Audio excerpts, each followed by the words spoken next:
Hello everyone, welcome to skill IQ and शिक्षा और अध्ययन दोनों ही चैनल्स पे आपका स्वागत है। तो बात करते हैं हम अपने प्रैक्टिस सेट नंबर 11 की। तो इसमें हमारे एज़ यूजुअल जैसे कि पार्ट नंबर 10 था या जो हमारा प्रैक्टिस सेट नंबर 10 था उसमें भी कुछ इसी तरीके से दे रखे थे, इसमें भी कुछ इसी तरीके से दे रखे हैं। Choose the idiom and phrase that can substitute the highlighted group of words meaningfully. तो यहाँ पे हाईलाइट कर रखा है वर्ड्स को, यहाँ पे सिर्फ वर्ड्स को हाईलाइट कर रखा है। उस वर्ड को देख के उसका मीनिंग जांच पड़ताल करके हमें नीचे 4 ईडियम्स दे रखे हैं। उन ईडियम्स में से उस वर्ड की जगह पे हमें फिट करना होगा। ठीक है, तो इस तरीके से कुछ क्वेश्चंस हमें दे रखे हैं। फर्स्ट हम इसको एडजस्ट कर लेते हैं। Yes, definitely. अब देखो यहाँ पे फर्स्ट क्वेश्चन क्या आता है, शैली इग्नोर्ड। अब ये इग्नोर्ड अंडरलाइन कर रखा है, तो इग्नोर्ड का मीनिंग देख के हमें नीचे 4 ऑप्शंस दे रखे हैं ईडियम्स एंड फ्रेजेस के रूप में, उनको हमें यहाँ पे फिट करना है। उनमें से एक कोई हमारा ईडियम यहाँ पे फिट हो जाएगा। ठीक है, तो शैली ignored her father's wish of studying arts and instead took admission in commerce. तो यहाँ पे हमारा इग्नोर्ड जो है इसका मतलब क्या बनता है आपको पता ही है। इग्नोर करना जो है उनकी इच्छा को तो नहीं माना शैली ने उनके फादर साहब की, क्योंकि वो ये कहना चाह रहे थे कि आर्ट्स जो है कर लो, बट वो आर्ट्स नहीं करना चाहती थी, वो कॉमर्स में एडमिशन ले लेती है। ठीक है, तो इसका क्या कहना चाहता है, इसका मतलब क्या होता है, इन चारों ऑप्शंस में से इंस्टेड की जगह पे हम किसको रख सकते हैं। Beyond the pale. Beyond the pale का मतलब क्या होता है कि जब भी हम हमारी समय सीमा से बाहर जब कुछ होती है, या फिर आप ये कहना चाहते हो कि असभ्य बोल सकते हो जब किसी चीज़ को, ठीक है, तो उससे जो बाहर की बात होती है वो बियॉन्ड द पेल होती है। ठीक है, लाइन से बाहर की बात। ठीक है, उसके बाद दूसरा जो हमारा इडियम आता है bid defiance to. Bid defiance to का मतलब होता है अवज्ञा या प्रतिरोध करना, एक तरीके से ना मानना उस बात को। ठीक है, बिलो ओवर का मतलब क्या होता है, ब्लू ओवर का मतलब क्या होता है, ब्लू ओवर का मतलब क्या होता है, सॉरी, बिलो ओवर का मतलब क्या होता है, कोई भी ऐसी चीज़ या ऐसी समस्या जो भुला दी जा चुकी है अभी, या कोई भी ऐसी चीज़ जिसका अभी कोई मतलब नहीं बनता, उसको बिना किसी प्रॉब्लम के वो बात जो है या वो चीज़ अभी ख़त्म हो चुकी है, उसका अभी कोई मतलब नहीं बनता है। बिग फिश आपको पता ही है कि बड़े पावरफुल व्यक्ति या प्रभावशाली, महत्वपूर्ण, शक्तिशाली व्यक्ति को जो है बिग फिश बोलते हैं, बड़ी मछली। ठीक है, तो यहाँ पे बिग फिश तो सीधा सीधा ही हट गया।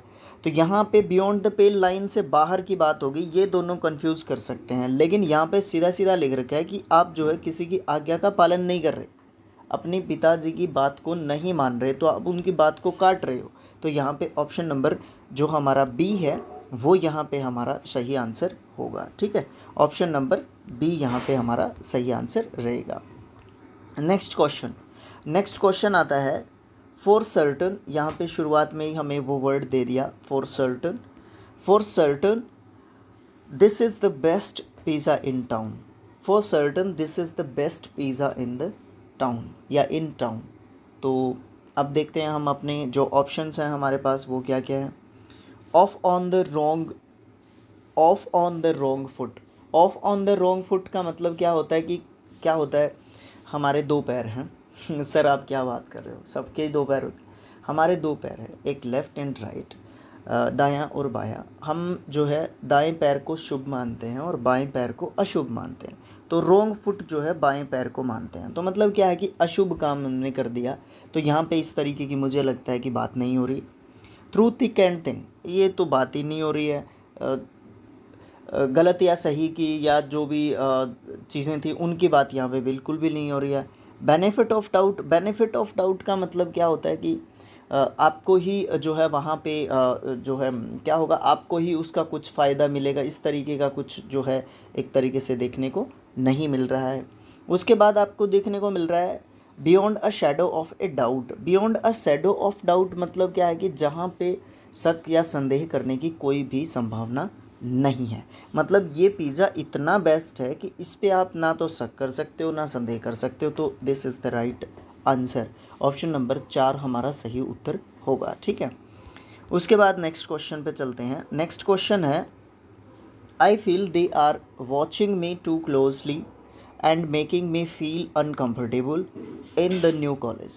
मुझे पता है या मैं महसूस करता हूँ या करती हूँ कि वो जो है मुझे बहुत करीब से देख रहे हैं और ये आइडिया लगा रहे हैं या मुझे अनकम्फर्टेबल फ़ील करवा रहे हैं या कर रहे हैं, क्योंकि मेरे ऊपर जो बहुत ज़्यादा ध्यान दिया जा रहा है क्योंकि मैंने अभी अभी नया कॉलेज ज्वाइन किया है। तो क्या ऑप्शंस हो सकते हैं हमारे पास? ऑप्शंस तो ये हैं, आंसर क्या हो सकता है? Break a leg. Break a leg का मतलब क्या होता है?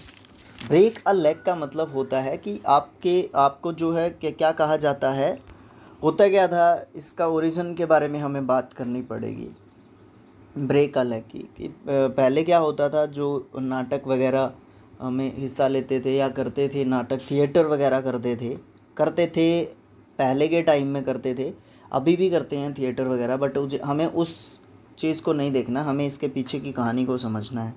तो वो लोग क्या करते थे, जब भी कोई अच्छा परफॉर्म करता था कोई भी परफॉर्मर, तो वो उसको वेल विश नहीं करते थे, क्योंकि वो उसको शुभकामनाएं अगर देंगे तो शायद कुछ ना कुछ बुरा हो सकता है, ऐसा मानते थे वो लोग। तो वो क्या करते थे, वो उसको नकारात्मक जो है क्या करते थे, टिप्पणी करते थे एक तरीके से। वो ये बोल देते थे कि पैर टूट जाए या कुछ इस तरीके की बातें करते थे, जो कि जिससे क्या होगा, जिससे एक विपरीत जो है चीज़ देखने को मिलेगी, लेकिन होगा उसका उल्टा। वो बोलेंगे उल्टा लेकिन होगा अच्छा। तो ये वाली चीज़ है। नकारात्मक टिप्पणी करने का मतलब क्या होता था, शुभकामनाएं देना, थिएटर की जो फील्ड है उसके हिसाब से। ठीक है, ये चीज़ आप भली भांति समझ गए ना। ब्रेक अ लेग, यहाँ पे कुछ इस तरीके की बात हो रही है, नहीं हो रही। Breathing down one's neck. Breathing down one's neck का मतलब होता है किसी के ऊपर नज़र रखना। ठीक है, किसी को नज़रबंद रखना। रन आउट ऑफ स्टीम का मतलब क्या होता है? रन आउट ऑफ स्टीम का मतलब क्या होता है कि मेरी एनर्जी अभी एनर्जी है मुझ में, बट जैसे जैसे मैं एक पूरा 3 घंटे का मैराथन ले लूँ तो उसमें क्या होगा, एनर्जी एक तरीके से डाउन आ जाएगी। तो एनर्जी का डाउन आना या एक तरीके से ऊर्जा ख़त्म होने को बोल सकते हो run out of steam. In the dark मतलब अंधेरे में रखना किसी को, अनभिज्ञ रखना किसी को, अनजान रखना किसी को या रहना। ठीक है, इन द डार्क। ओके, तो यहाँ पे ऑप्शन नंबर 2 जो है आपका सही हो जाता है। ठीक है, ब्रीदिंग डाउन वन स्नैक, इसका मतलब होता है कि किसी को क्या करना, एक तरीके से एकदम से शारीरिक रूप से आप उसके पीछे पड़े हुए हो और उसके ऊपर जो है बहुत ज़्यादा जो है एक तरीके से आप नज़रबंद एक तरीके से आपने उसको किया हुआ है। ठीक है, नेक्स्ट क्वेश्चन आता है फोर्थ क्वेश्चन। फोर्थ क्वेश्चन कहता है, driving fast on this bad road is likely to create a problem. Put off. Put off वैसे फ्रेजल वर्ब भी बोल सकते हो, देरी करना, टालना, स्थगित करना बोल सकते हो इसका मतलब। बीट अराउंड द बुश का मतलब क्या होता है? बीट अराउंड द बुश का मतलब क्या होता है? बात को गोल गोल घुमाना, मुद्दे की बात ना करना, पॉइंट पे ना पहुंचना। आस्किंग फॉर ट्रबल का मतलब क्या होता है? खुद जो है अपने आप से ही जो है क्या एक तरीके से क्या करता है व्यक्ति, परेशानी एक तरीके से मोल ले लेता है, उसको भी आप जो है बोल सकते हो। ठीक है, उसके बाद जो है क्या होता है, उसके बाद है in the seventh heaven. In the seventh heaven का मतलब होता है कि बहुत ज़्यादा खुशी महसूस करना, सातवें आसमान पर होना, ये बात बोल सकते हो आप लोग। ठीक है, तो यहाँ पे जो हमारा क्वेश्चन है वो क्या कह रहा था, वो कह रहा था driving fast on this road, driving fast on this bad road is likely to create a problem. खुद जो है अपने लिए परेशानी मोल लेने वाली बात है यहाँ पे, तेज़ इस गंदे रोड पे तेज़ भगाना। ठीक है, गाड़ी को।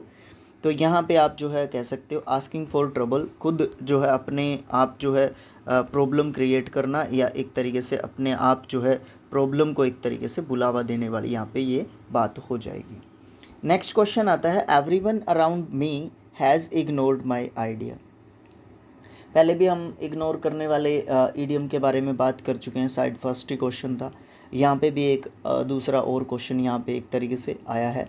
तो यहाँ पे क्या कह रहा है, इसके बाद spill the beans. Spill the beans इसके बारे में बहुत बार जिक्र कर चुके हैं हम, ग्रीक मतदान पद्धति से ये आया है ना। इसका मतलब होता है रहस्य उजागर करना, किसी गुप्त बात को रिवील कर देना। ट्विस्ट माई आर्म। ट्विस्ट माई आर्म मतलब ज़बरदस्ती जब हम किसी की जो हाथ है उसको मरोड़ते हैं, तो हम ज़बरदस्ती किसी से कोई बात मनवाना चाहते हैं और वो उस बात को करना नहीं चाहता। Let the cat out of the bag. Let the cat out of the bag मतलब झोले से जो है आप क्या निकाल रहे हो, कैट को निकाल रहे हो, मतलब आप किसी सीक्रेट को रिवील कर रहे हो एक तरीके से, यही बोल सकते हो आप। स्पिल द बीन का एक तरीके से सिनोनियम के रूप में आप इसको रख सकते हो। उसके बाद आपका आता है turn a deaf year. Turn a deaf year का मतलब क्या होता है?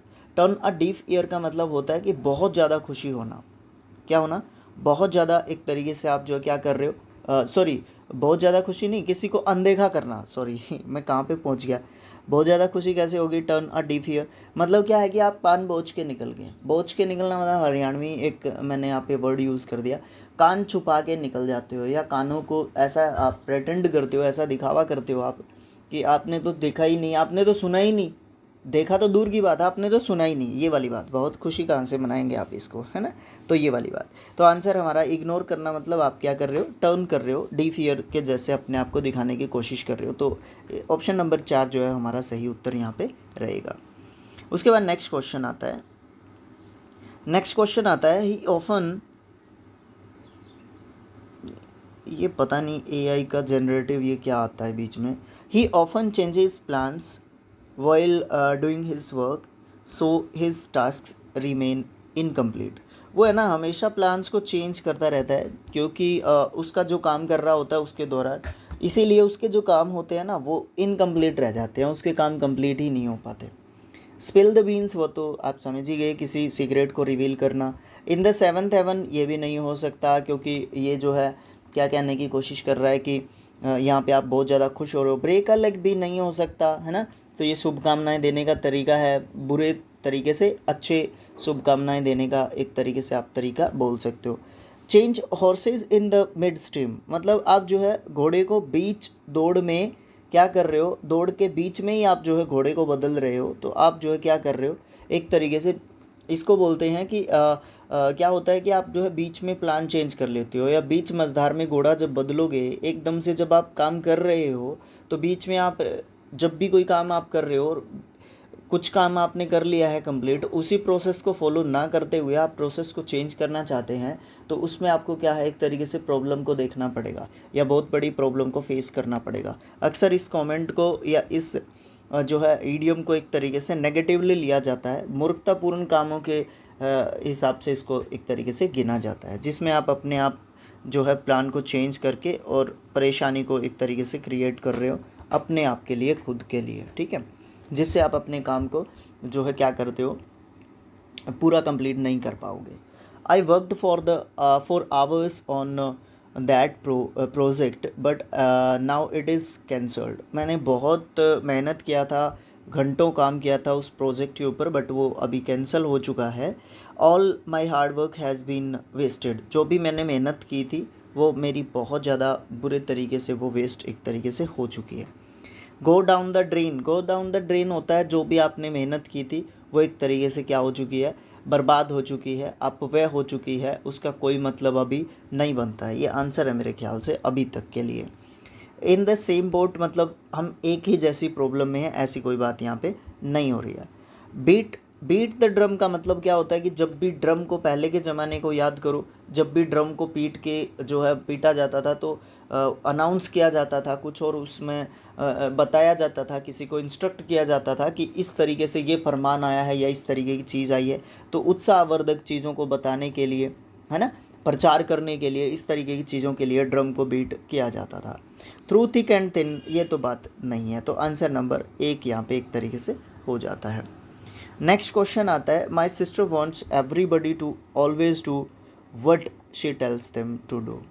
अब यहाँ पे मेरी सिस्टर जो है चाहती है कि हर कोई जो है उसके हिसाब से काम करे, जो वो कहती है उसी तरीके से सबको जो है काम करना चाहिए। वो जो है अपने हिसाब से काम जो है एक तरीके से करवाना चाहती है, ठीक है। तो मेक इट बिग का मतलब क्या होता है कि जब भी आपको बहुत सारी अच्छे लेवल पे आप सक्सेस प्राप्त करते हो, एक तो उसको बोल सकते हैं, एक बोल सकते हैं आप जब प्रसिद्धि प्राप्त कर रहे हो, मेक इट बिग, और ज़्यादा प्रसिद्ध होने की कोशिश करना, ठीक है, प्रसिद्धि प्राप्त करने की कोशिश करना, ये मेक इट बिग होता है। डांस टू द ट्यून्स मतलब दूसरों की धुनों पर नाचना, yes this is the right answer maybe. Hands are tied मतलब हाथ बंधे हुए हैं भाई मेरे, तो मतलब आप कुछ नहीं कर सकते, आप दूसरों की जो है बात के आपके ऊपर प्रेशर इतना है कि आप जो है काम नहीं कर सकते आप, ठीक है, आप चाहते हुए भी काम नहीं कर सकते। तो हैंड्स आर टायर्ड का मतलब यही होता है। Till the cows come home, till the cows come home, इसके पीछे भी एक स्टोरी एक तरीके से आपको देखने को मिलती है। जैसे मान लो गाय हैं, भैंस है, जब भी हम पशुओं को, मवेशियों को चराने के लिए लेके जाते हैं तो शाम को वापस आते हैं, वहाँ से निकला है ये। अब इसका मतलब क्या है कि ऐसी कोई चीज़, ऐसा कोई काम, इसका मतलब मवेशियों से रिलेटेड नहीं है। यहाँ पे इसमें एग्जैक्ट वर्डिंग पे जाओगे तो मतलब ही नहीं बनेगा, कोई फंस के रह जाएंगे हम लोग। इसीलिए पढ़ना बहुत ज़्यादा इम्पोर्टेंट होता है। इस प्रकार के ईडियम्स हमें इंस्पायर करते हैं कि हम लोगों को पढ़ना चाहिए। वी शुड स्टडी, हमें पढ़ना पड़ेगा। बिकॉज जब हम पढ़ेंगे तभी हम आंसर्स को क्लासीफाई या फिर जो है आइडेंटिफाई कर पाएंगे कि आंसर कौन सा सही हो सकता है हमारे इस पर्टिकुलर क्वेश्चन के लिए, ठीक है ना। तो वही वाली चीज़ हो जाती है। तो यहाँ पे बात क्या होती है, इसका मतलब क्या होता है, अकॉर्डिंग टू वर्ड्स इसका कुछ भी मतलब नहीं होता है।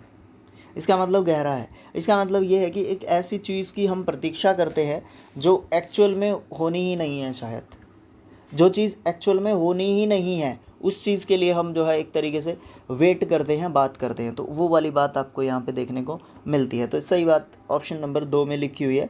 वो हमेशा ये चाहती है कि जो वो कहेगी वही हमें करना होगा। तो उसकी डांस हमें करना है ना, तो उसकी ट्यून्स पे करना होगा, अन्यथा हम लोग डांस नहीं कर पाएंगे। मतलब हम लोग अपने तरीके से काम नहीं कर सकते। मेरी सिस्टर का मानना ये है। एक्चुअल में मेरी सिस्टर का मानना ऐसा नहीं है, ये क्वेश्चन का मानना है।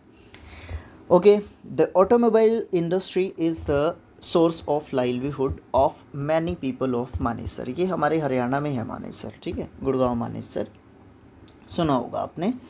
द ऑटोमोबाइल इंडस्ट्री जो है उसने वो जो है सोर्स बन चुकी है, एक लाइवलीहुड का, जीवन की रेखा बन चुकी है बहुत सारे लोगों की। किस कहाँ के, मानेसर के। तो इन द सेम बोट तो बात ही नहीं है। Go to the down drain, बात ही नहीं चल रही है यहाँ पे। थ्रू थिक एंड थिन की बात ही नहीं हो रही। ब्रेड एंड बटर का मतलब होता है कि भाई खाने पीने का साधन बन चुके हैं एक तरीके से। तो ऑटोमोबाइल इंडस्ट्री जो है ब्रेड एंड बटर बन चुका है बहुत सारे लोगों का। कहाँ के, मानेसर के। आसान क्वेश्चन था, इसलिए हमने थोड़ा सा स्पीड से भी कर लिया। The police have been investigating his accounts looking for evidence of fraud. Police जो है वो देखो अपनी तरफ से इन्वेस्टिगेट तो करेगी ही, उसके अकाउंट्स को वो कर रही है और एविडेंस ताकि मिल जाए, वहाँ पे फ्रॉड का कोई एविडेंस ढूंढना चाहती है पुलिस। डिगिंग अराउंड का मतलब होता है खोद के निकालना किसी चीज़ को। मतलब या तो आप खोज कर रहे हो कोई, जब भी डिगिंग अराउंड की बात हो सकती है, या फिर आप किसकी बात कर रहे हो, या फिर आप किसी जानकारी को प्राप्त करना चाहते हैं। किसी जानकारी को प्राप्त करने के लिए भी आप जो है डिगिंग अराउंड की बात कर सकते हो। तो यस, ये आंसर सही है यहाँ पे। इन द डार्क का मतलब होता है अंधेरे में गुप्त रखना किसी बात को। थ्रू थिक एंड थिन तो बोल ही सकते हो आप, इसको तो वैसे ही समझ गए। हिटिंग द हे, हिटिंग हे वैसे घास को बोलते हैं, ठीक है, लेकिन यहाँ पे घास का मतलब यहाँ पे गद्दा एक तरीके से आप बोल सकते हो, बिस्तर बोल सकते हो, बेड बोल सकते हो, इसको रिलेट कर सकते हो। हिटिंग द हे मतलब सोना या फिर सोने जाना, इस तरीके से आप जो है इसको बोल सकते हो, ठीक है। तो राइट आंसर आपका क्या होगा यहाँ पे, डिगिंग अराउंड जो है यहाँ पे हमारा राइट आंसर होगा। तो इस प्रकार से हमारा प्रैक्टिस सेट नंबर 11 कंप्लीट हो जाता है। नेक्स्ट जो हमारा पार्ट होगा उसमें हम प्रैक्टिस सेट नंबर 12 की एक तरीके से बात करेंगे, जिसमें बड़े अच्छे तरीके से हम इसको इसी तरीके से डिस्कशन करेंगे। जो भी इसकी पार्ट नंबर नेक्स्ट की या प्रैक्टिस सेट नंबर 12 की जो भी डिमांड्स होंगे उसको हम कंप्लीट करने की कोशिश करेंगे। अब आपने देखा है पूरा वीडियो, तो इसको आप जो है शेयर कर सकते हो, चैनल को सब्सक्राइब कर सकते हो, ठीक है। वीडियो को लाइक तो आपने करना ही है, बिकॉज़ ये रिकमेंडेशन में जा सकता है दूसरों की, ताकि दूसरे भी देखेंगे तो व्यूज़ आ जाएंगे, कुछ हम इनकम जनरेट कर पाएंगे और ज़्यादा चीज़ों को इम्प्रूव करने की कोशिश करेंगे। अगर इम्प्रूवमेंट से रिलेटेड बात हो ही चुकी है तो आप लोग जो है कमेंट बॉक्स में मुझे लिख के एक तरीके से बता सकते हो कि भैया यू कैन चेंज दिस प्रकार की थिंग, ये चीज़ें आप ऐड कर सकते हो, इन चीज़ों को आप हटा सकते हो। तो positive and negative feedbacks are very important for us. You can write down in the comment box. Thanks for watching again. Thank you so much. Channel को सब्सक्राइब जरूर से करना है। Thank you.